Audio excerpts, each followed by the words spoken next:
if you're in this place of like, I couldn't even imagine how to create a package, it's probably because you're serving everyone.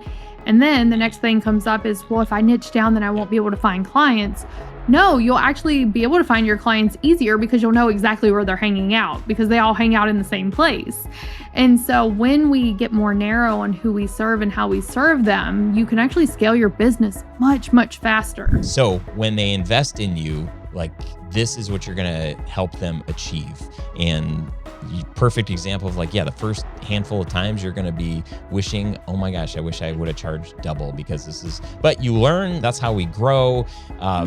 The biggest mistake we would make is like not offering any packages at all because we are second guessing ourselves and we're not putting it out to the market to test it. Video is everything now. Since 2020, video is everything. Yep. Like people know how to use Zoom now. Like before that, they didn't even know how to use Zoom. Now it's like everyone knows like the power of video. There's all these studies coming out that show that people don't want to do business with business. They want to do business with people. And so I think from a consulting standpoint for people who are doing video, you got to come at it as consulting of how video needs to be part of every marketing strategy. It needs to be part of their ad strategy. It needs to be part of their social media, their website strategy. If they're doing a podcast, are they videoing it? On episode 415 of the podcast, we talk about how to confidently price packages instead of hours and why clients actually prefer this. We also go over why finding your niche is the secret to working less while making more. That sounds amazing. And then finally, how to add high-ticket consulting to your video business, even if you've never done it before.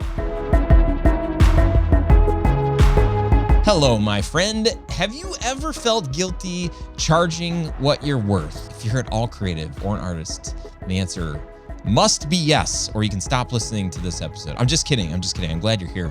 If this is your first time, you're like, what is going on here? Or maybe you've been stuck trading your hours for dollars and can't seem to break through to the next level.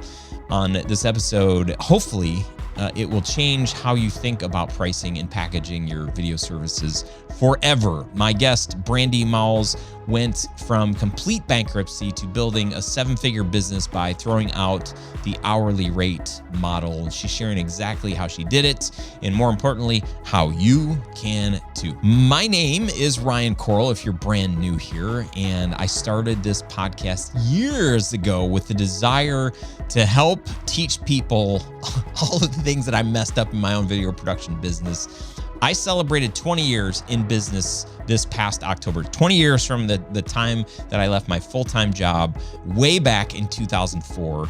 And I have been around the block for a bit. I've been formally, not formally, because I'm still doing it, formally, I'm saying that right?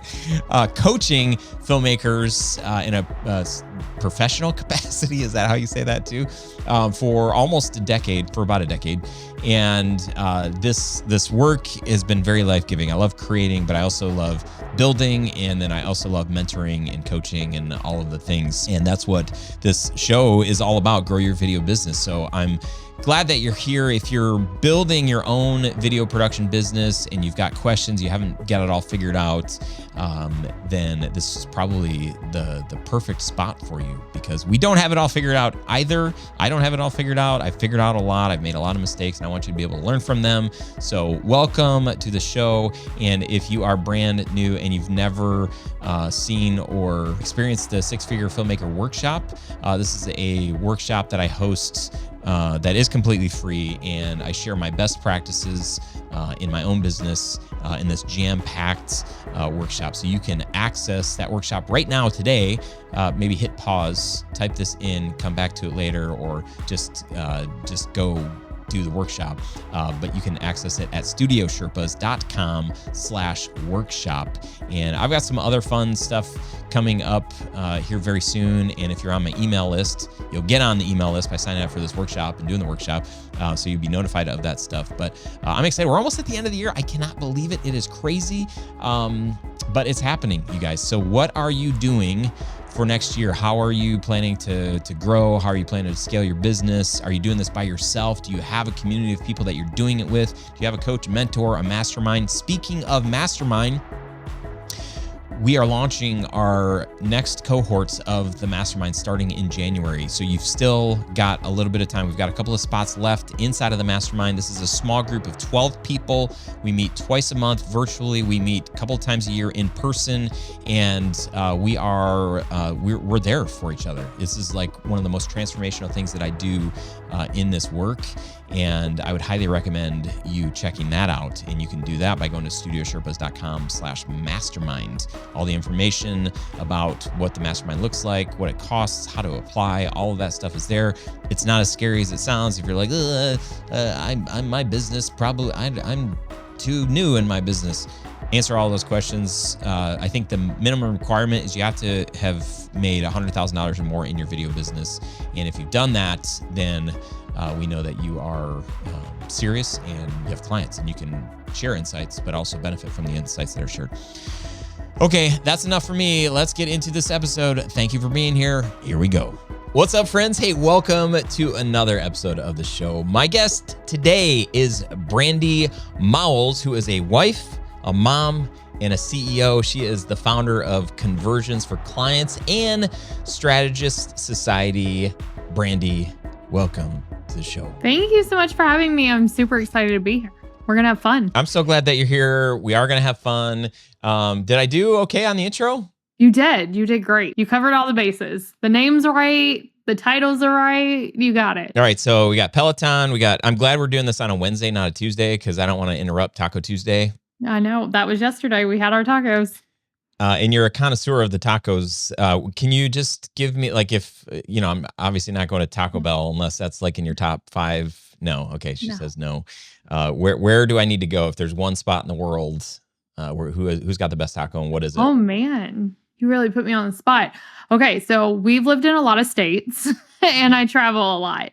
But there is this amazing restaurant in Birmingham, Alabama called Rojo. And it's made the list of a bunch of foodies. Birmingham is like the secret foodie spot. And it's called Rojo.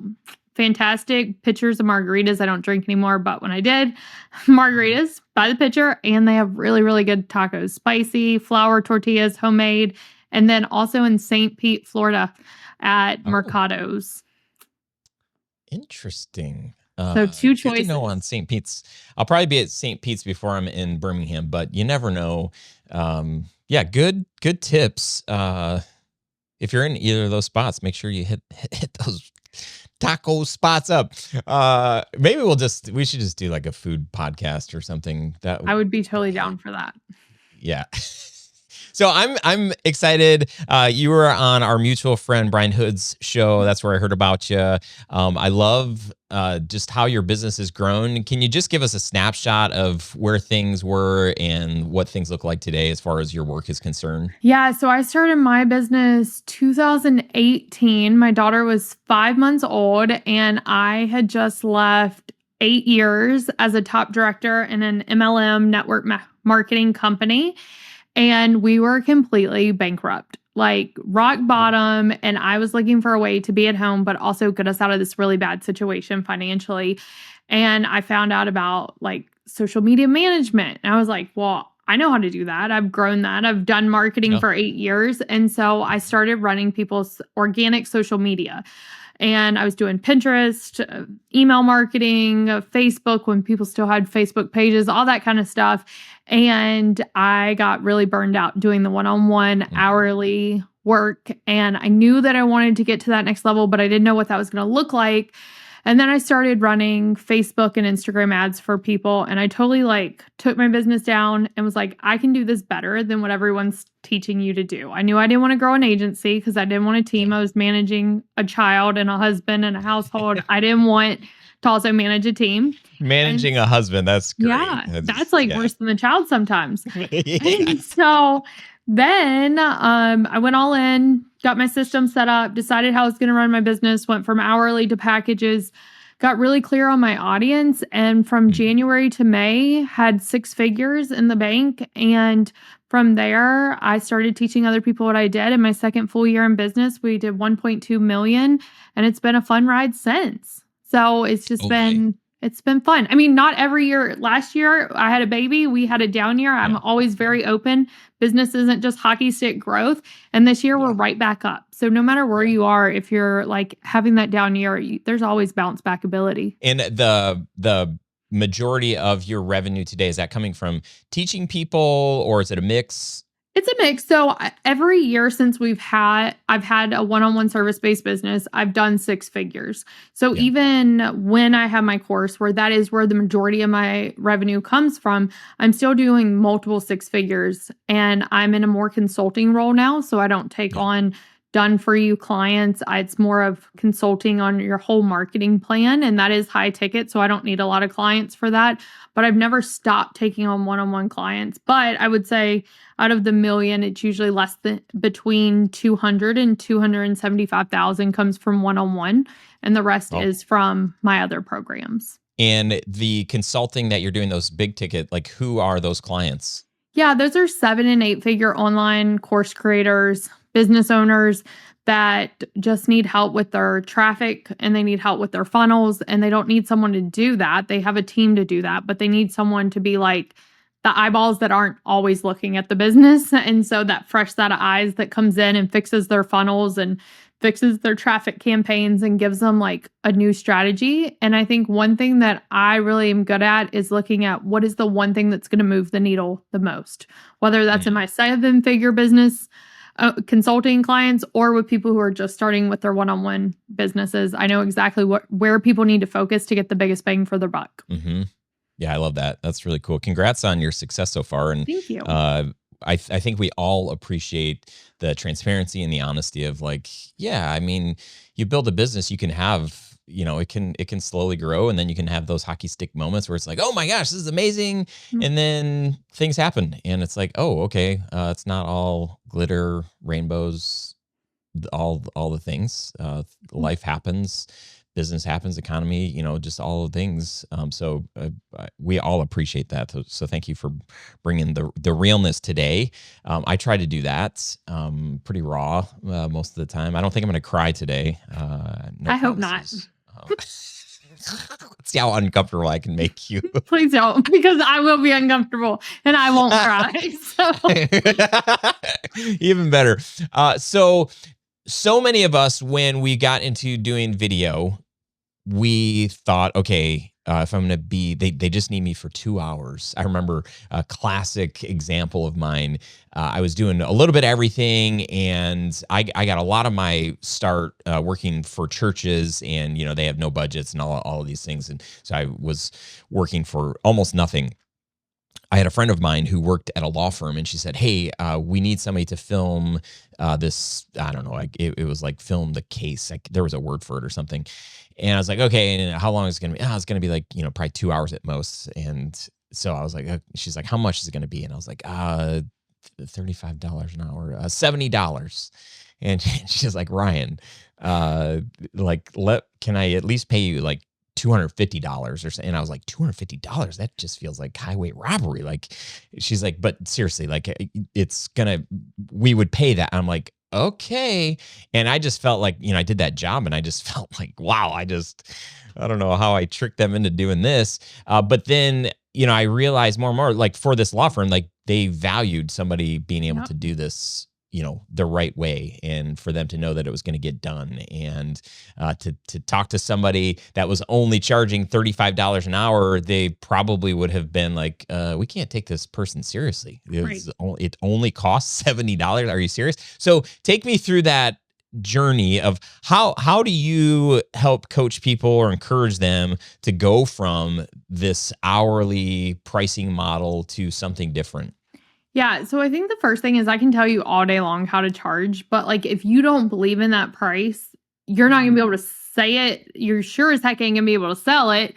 So first we got to get, like you said, to the bottom of like, what is causing this? And I think it's none of our faults. Most of us probably grew up in middle class or lower middle class family. We watched our family work for everything that they had, paycheck to paycheck. And so we believe that money has to come hard. Like it takes work, and we have to work really, really hard to make that money. And if we're not working hard, it's somehow highway robbery, as you put it. Yeah. And so I came from that life. And so it's one of those things where we have to first see enough examples like you just shared, where actually that doesn't have to be it. And then secondly, we have to realize that what you find so simple and so easy, that comes naturally to you, does not come naturally to other people. Sure, Ryan, you can pick up a camera and probably do that. And it's like you take joy in it. That's what you enjoy doing. And it's easy for you. Yeah.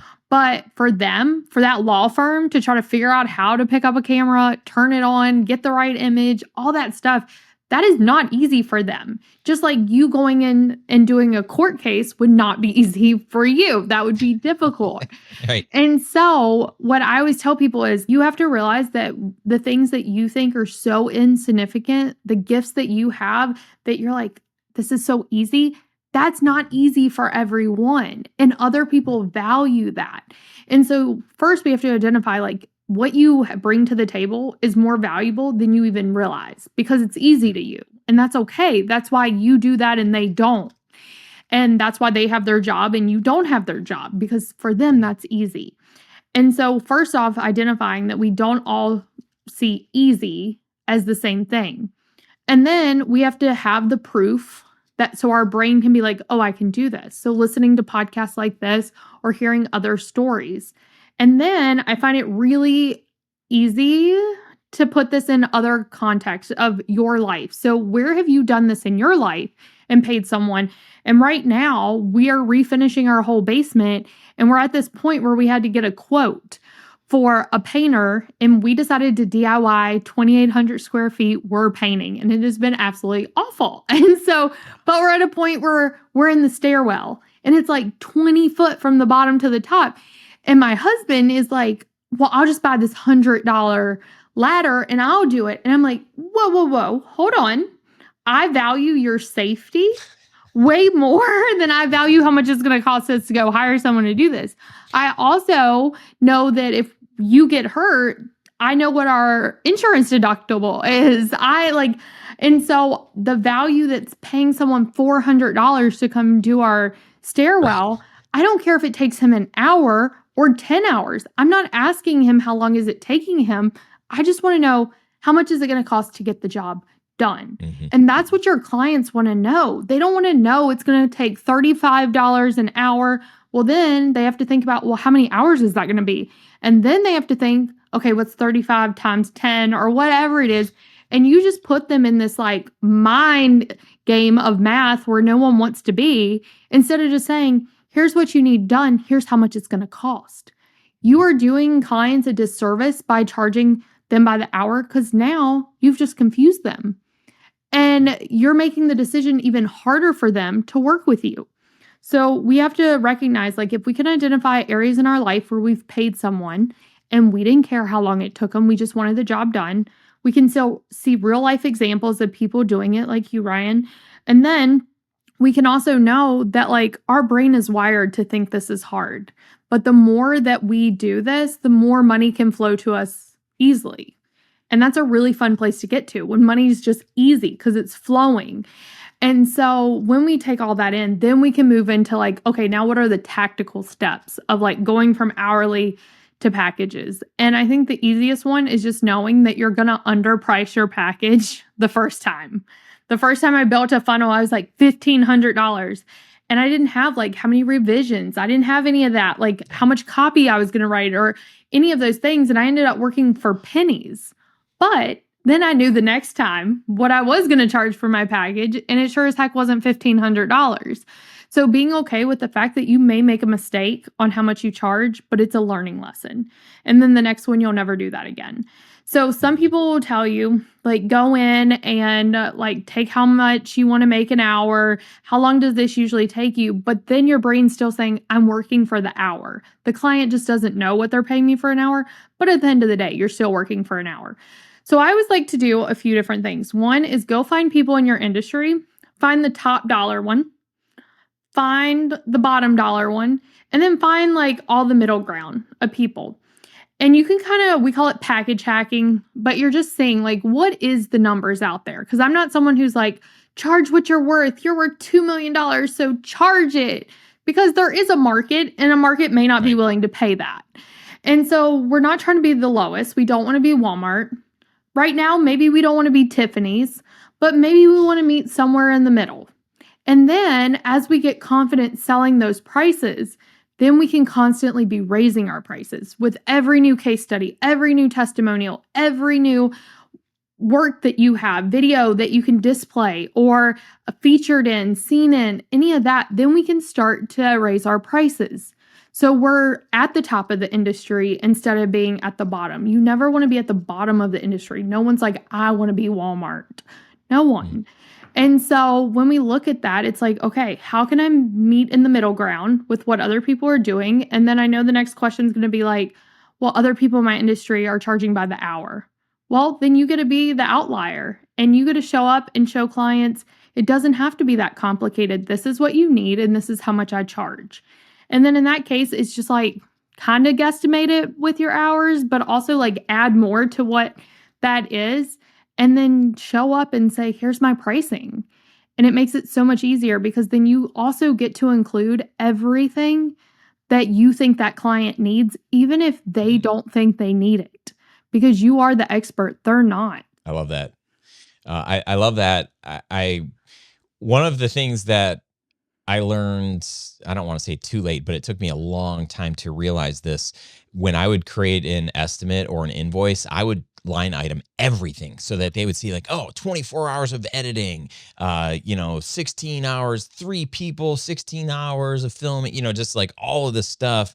And then I would get lots of questions like, well, what if it doesn't take you 16 hours? And then, well, okay, can we save a little bit of money if you guys edit it faster? Like, are you going to reimburse? And then I was like, yeah, I guess. And then eventually I'd have to be like, well, no, but this still feels weird. Like I'm telling you, it's going to cost this much.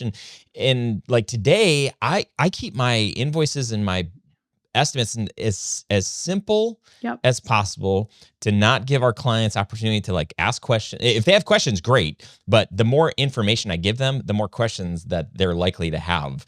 So I like to say, here's what you're getting. Yeah. Right. At the end of the day, I'll say, it might be a couple of days of filming, but I'm not going to break down how many hours we're going to be editing this thing or whatever. Do you follow Chris Do at all? Is he on your radar? I don't.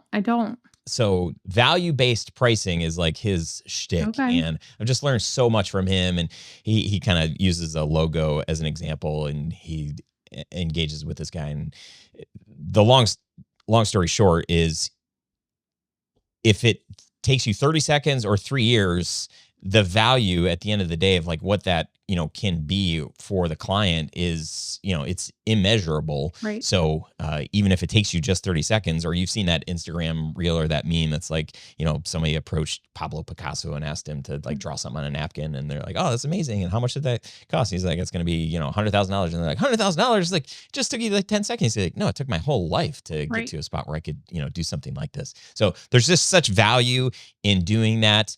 I love your example of, when you're posting testimonials or social proof, like how you are helping people when you're sharing that kind of information on your website or in your sales cycle to let people know these are the wins that you're helping people get. Yep. So when they invest in you, like this is what you're going to help them achieve. And perfect example of like, the first handful of times you're going to be wishing, oh my gosh, I wish I would have charged double because but you learn that's how we grow. The biggest mistake we would make is like not offering any packages at all because we are second guessing ourselves and we're not putting it out to the market to test it. And I'll even say, going back to the whole line item, this is the real life example right now. In that basement situation, that is exactly what our contractor did. And this is why now I'm stinking every night after the kids go to bed, painting my basement because he itemized it. I was like, oh, we could save $6,000 in labor. And now for the next 2 months, my husband and I will probably be laying flooring because I was like, oh, we could save $11,000 in labor. But he did me a disservice because he knew the work that would take. He knew that. But because he itemized it, I didn't know that work. I've painted a room, not a 2,800 square foot room. And so he did such a disservice to me because now that's how I'm spending my nights, where if he wouldn't have put the list, then I would have been spending my nights watching Love is Blind instead of painting a room. And that's how we need to look. When you create packages, you are servicing your clients at the highest level because they don't know what you know. So a pushback on that, because this is a conversation that I've had so often. When you create packages, what you potentially miss out on is a custom package that's worth 10 times that. Yeah. What do you do, or how do you justify that? So I always love to have, you can do this a few different ways. You can have a 3-tier package. The reason why you would have 3 is because people are mostly going to go for the middle one. And you don't really want the people who are going for the bottom one. So if you have 3, then they go for the middle one. If you only have 2, they're going to go for the cheapest one. That's usually how packaging works. So that's just a buyer psychology thing. So you could have them 3 packages. And how you would do that is I never suggest presenting those on your website or anything like that. That's a discussion for the sales call and saying we have 3 packages, but based on what you've told me, this is the package I feel like aligns best for you. If you believe that, if you agree, let's work together. If you want to know the other packages, I'm not hiding anything. I'll share them with you. But based on what you've told me, this is the package that most aligns with that. So you can have that. Another thing that I always love to have on proposals is add-ons. So this is a way when you send over the proposal, maybe for, in my case with ads, my ad managers and things like that, they know how to set up mini chat. So that's just a one-time project. So they can add that as an add-on and be like, hey, for $3,000, I'll set up your mini chat. So then it makes their job easier. Or there's other add-ons that you could have. So you can have those on your proposal, but also know just because you have packages, the whole thing is you can set different packages, but you're only presenting them with what you think that they need. But also when you have a package, it's not but I'm not going to use that. So you're going to pull that out. Because Hulu, when you subscribe to them, you don't get to be you know what? I am never, ever watching the History Channel. I don't want that in mine. So do I get a discount? No, it's part of the package. You don't have to use it, but you still have to pay for it because that's part of the package. And so that's how I view packages. And also, there's probably things that your clients think that they don't need, but they're probably going to need. A big pushback with ad managers is, oh, we write our own copy. Okay, but your copy probably goes against Facebook policy. So I'm still going to have to proof it. I'm still going to have to look through it. So even though I'm not the one writing the copy for you, I still have to act as a copywriter. And so that's why we don't pull stuff out, because once again, better what your clients need than what they know they need. And they're always going to try to get less in their package to fit in their budget. And so that's why we can internally have packages, but it doesn't mean we need to be negotiating and customizing every single package. Yeah. Yeah, that's good advice.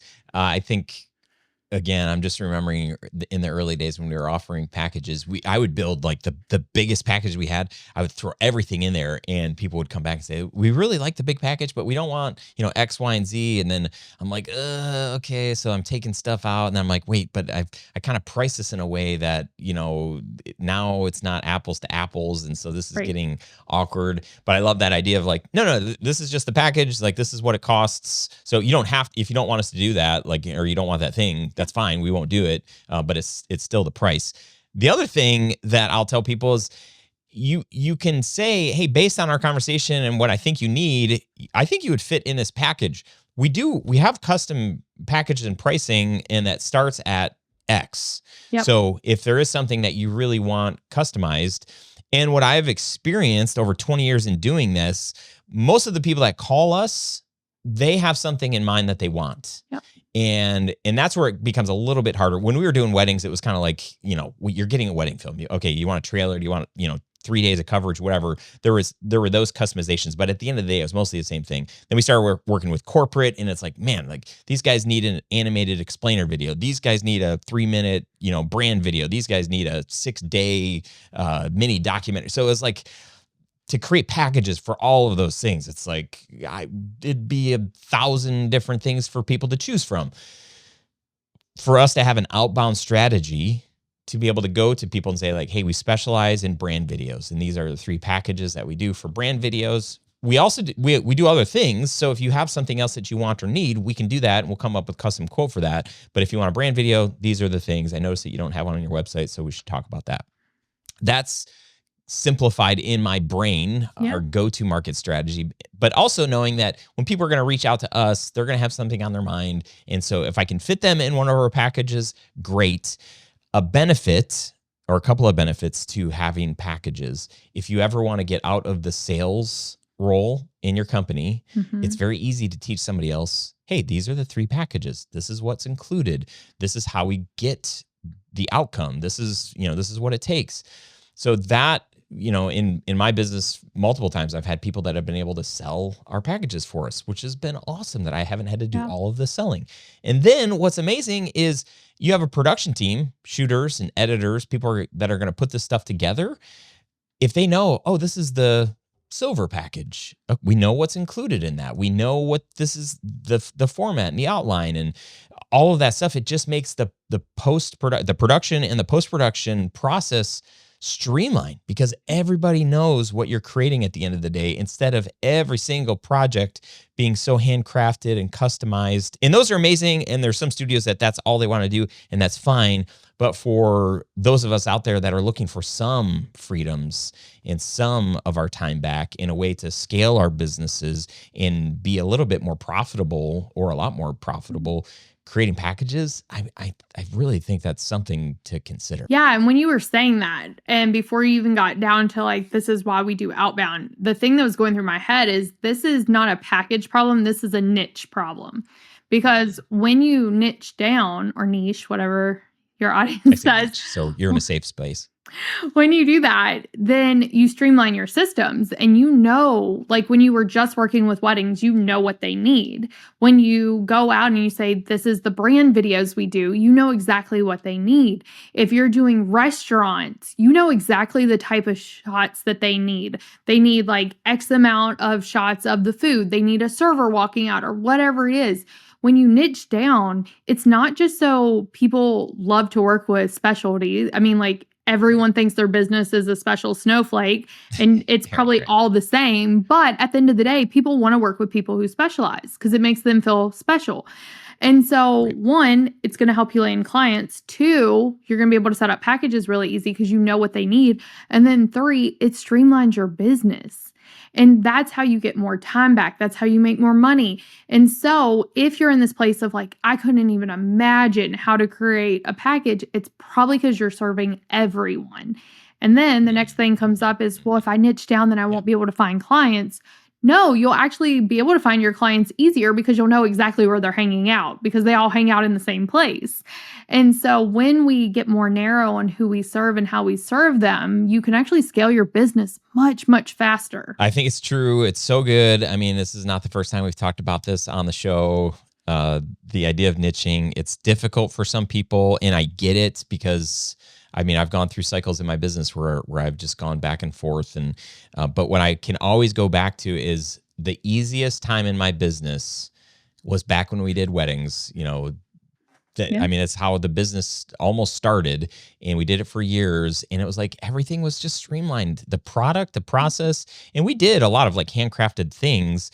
But, teaching the team how to edit the things, being able to hire contractors and teach them how to do the things. And then when it came to marketing and who do we reach out with and who do we network with, it was like, oh, like these are the events, these are the things, these are the people, these are the places. All of that stuff was just like, oh, this makes sense. So to just double down on what you said, if you're trying to figure out if you're struggling with marketing, if you don't have a good social media strategy, if none of the things that you're working to get the word out about your business, if nothing's sticking and people aren't saying, oh, I saw you, I read your blog, or, I met you at this industry event, or if you're not getting that and you're struggling finding new clients, this is the way. Yep, absolutely. This is really good. I want to just touch on this idea of consulting. Yeah. So, we're obviously a service-based business. For a video production business owner, is there an opportunity from your perspective? Is there an obvious, like, oh, Ryan, like everybody in your industry should be doing this? If so, what does that look like? Yeah. Oh my gosh, you put me on the spot. But the first thing that came to my mind is video is everything now. I mean, like, I feel like we've been saying this for a long time, but video, like since 2020, video is everything. Yeah. Like people know how to use Zoom now. Like before that, they didn't even know how to use Zoom. Now it's like everyone knows like the power of video. There's all these studies coming out that show that business people don't want to do business with business. They want to do business with people. So now businesses, even your HVAC company, I was just consulting with a pool company and I was like, why is your logo on Instagram like your logo? Like, why is that your photo? Like, no, let's get you with a pool behind you. Like people want to do business with people. And so I think from a consulting standpoint for people who are doing video, you got to come at it as consulting of how video needs to be part of every marketing strategy. It needs to be part of their ad strategy. It needs to be part of their social media, their website strategy. If they're doing a podcast, are they videoing it? Like I'm prime example. I should be videoing my podcast and I don't. Wait, what? Brandi. I'm a busy mama, and so podcasting is great because I can come in when the kids are on the nap, Mamba and all that kind of stuff. But yeah, I know I should be. And so with that being said, like your job as a consultant is how can video be inputted into every aspect of their marketing? Because chances are they don't know. If you're working with local business, when I look at local businesses ads, I'm like, oh my gosh, all of you HVAC and plumbing companies have the exact same ads going out and they're all static with like, they look like they should be on a billboard, not on Facebook or Instagram. Yeah. So as a consultant doing video, how can you put video in every aspect of their marketing? And then you give them a plan on how to do that. And then if you want to do the doing or you want to have doers under you, then you have that built in. But they may have a team that can do the video. They probably don't, which is great for you because then you come in as a consultant and then you get to take over the retainer contract or whatever that may look like. And that's actually for videographers, I would say that's the best way to get on retainer is because they're going to need you because social media marketing is always moving so fast. You come in, create a plan that makes it so they have to have you month after month after month. Mm-hmm. Yeah, people only get married once or maybe twice, but for the most part, then you're always looking for new clients. If you can get a client on a retainer, then your marketing efforts get way less, but you have to show them why they need you. And for us, like for the longest time when we rebranded in 2012 and said we're going to go after the corporate commercial market, we're going to market our brand films. This is going to be our flagship thing, which in my mind was kind of like the thing that we were doing for wedding couples. Like we're giving them this like epic, mini documentary. So let's make a mini documentary for businesses. But the problem was we do this like video that, people would pay $20,000, $30,000 for. And then that was the only thing that we were offering. And then that was the only thing that, the business could afford that year. And then we're like, shoot. And now today it's like, oh my gosh, everything is video. Yeah. So for us to offer, hey, we have a package where we've got this brand film and then you're also going to need, X, Y, and Z. Really, really smart. So thanks for bringing that up. For somebody that has never been hired to do consulting, how does somebody even think through how do I charge for that? Yeah. So, and here's the good thing. No one ever has done consulting until they've done consulting or anything. Like no one's recorded a video until they record a video. We all start from there. And I will tell you, the first time I did my consulting package, someone came to me and was like, how can we hire your brain? And I was like, well, let me think about that. And then it was like, okay, it's going to be $6,000. And this was right after I had my baby, so I didn't have a ton of time. And I was like, it's going to be $6,000 a month. You get 4 calls with me, and then you get Voxer access. Like, it couldn't be more than that. And they were like, and I said, and there has to be a 3-month minimum. And they were like, oh, okay. And I was like, oh, okay, sure. Okay. Like, yeah, let's do this. And then from there, it went to $10,000 with a 3-month minimum. And that's what I charge now. And it's the same package. Like, I come in, and now it's more systematized, but people get results. It works. But it's no more of me just raising that price, just like what I told y'all to do. And so I'm in there doing it too. But the big thing is, it's always going in, like, it doesn't have to be perfect. Like, you're not going to know what you're going to do until you get in there. And so I would think through, like, how could you serve someone? And I knew if I got on the call once a week with them and I was able to tell their team exactly what to do and they took action, and that's what I expected of them, then we would get results, and we did. And so it's been refined, but, like, that's the thing. You just put something out there, see if you like it, and then, like, pivot, change, iterate. I think we're also hung up on that, like, everything has to be perfect. And this is one thing, once again, I don't blame anyone. I think this comes back to how we're taught in the US education. I can't speak to other countries, but everything has to be perfect. Where I homeschool and I tell my daughter, like, you're not going to get all the questions right. It's not going to be perfect. Like, your drawing will never be perfect. I'm sorry. That's just how it is.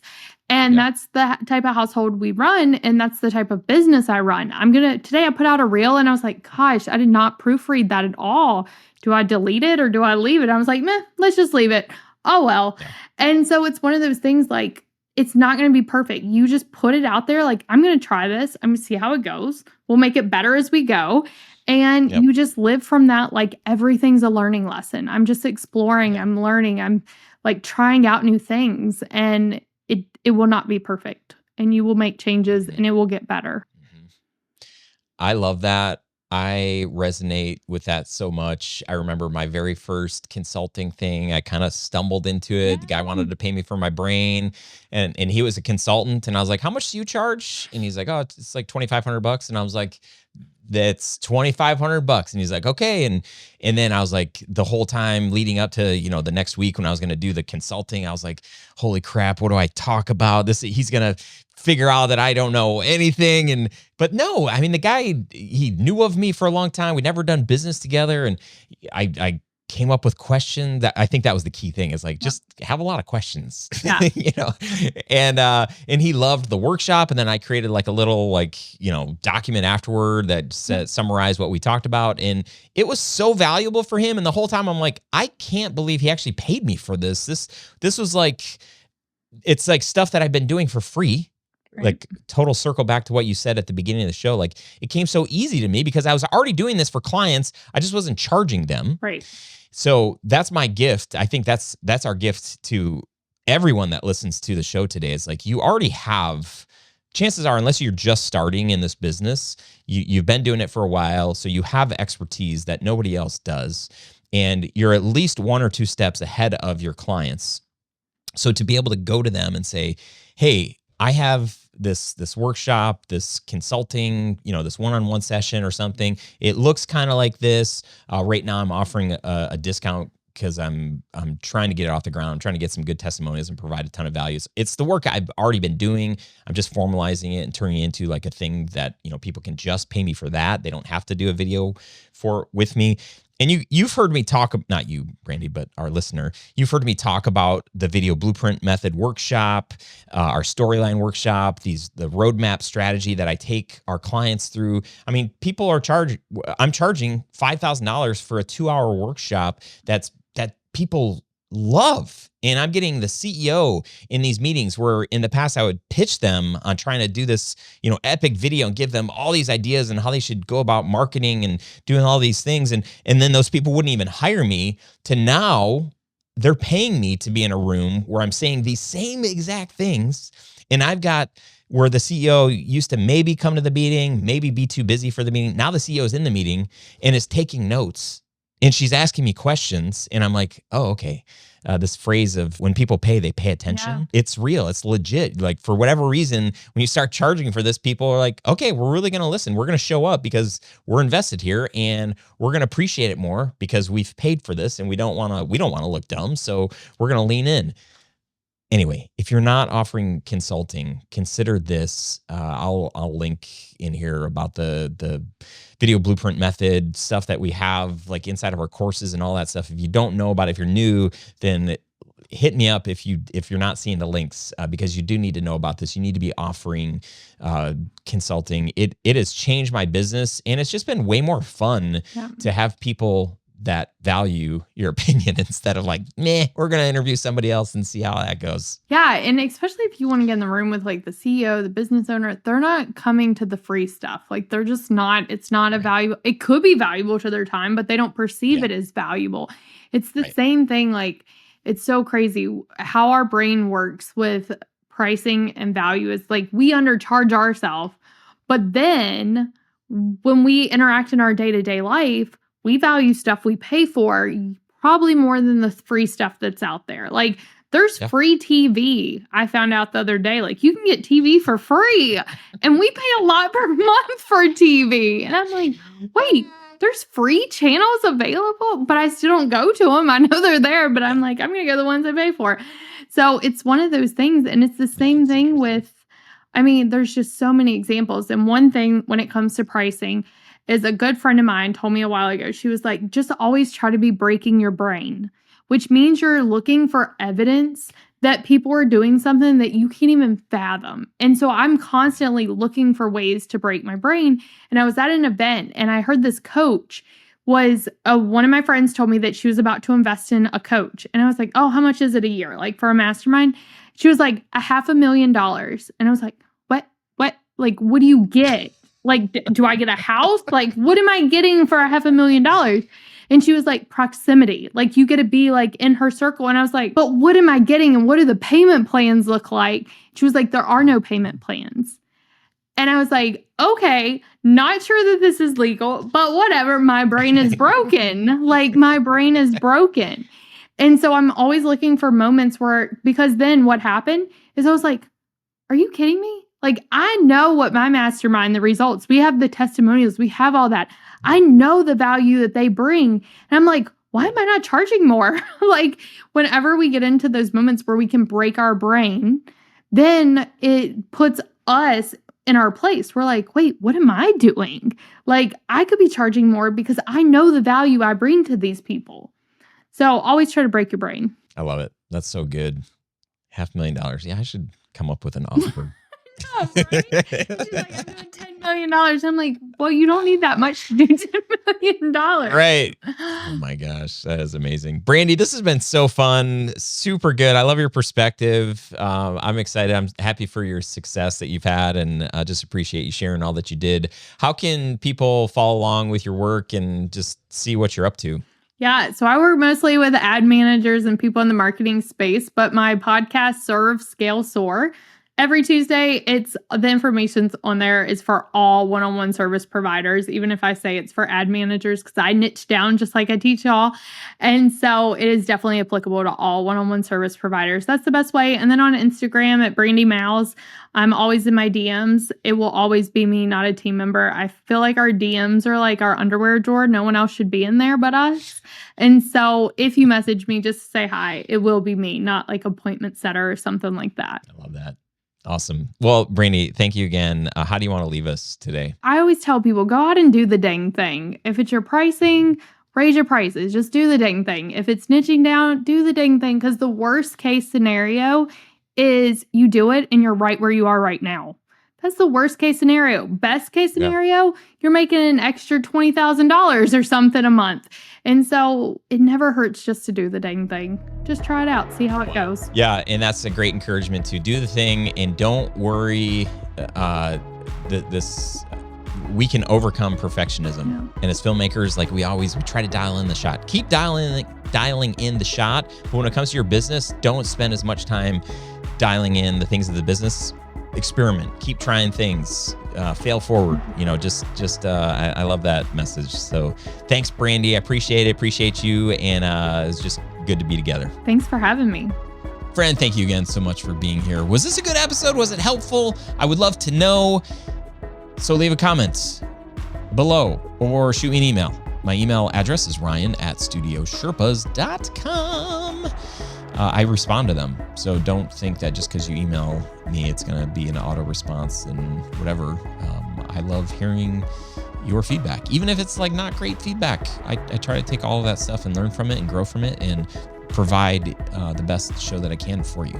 Because I do the show for you, not for me. Although I do really like having a microphone. And if it wasn't this show, I would do another show because I do love sharing my journey and the stories and the failures and the wins and all of the things. So anyway, thank you again for being here. And last call, I think I'm gonna do an announcement next week as well for the mastermind, but we're almost there. I will not be working from like December 22nd through the end of the year. And then our retreat for the mastermind is, I think it's going to be I think it's the second week. We haven't booked the place yet, but it's second week in January. At least the first retreat is. So yeah, get your mastermind retreats applications in, get your mastermind applications, not your retreats in, studiosherpas.com/mastermind. That's it, my friend.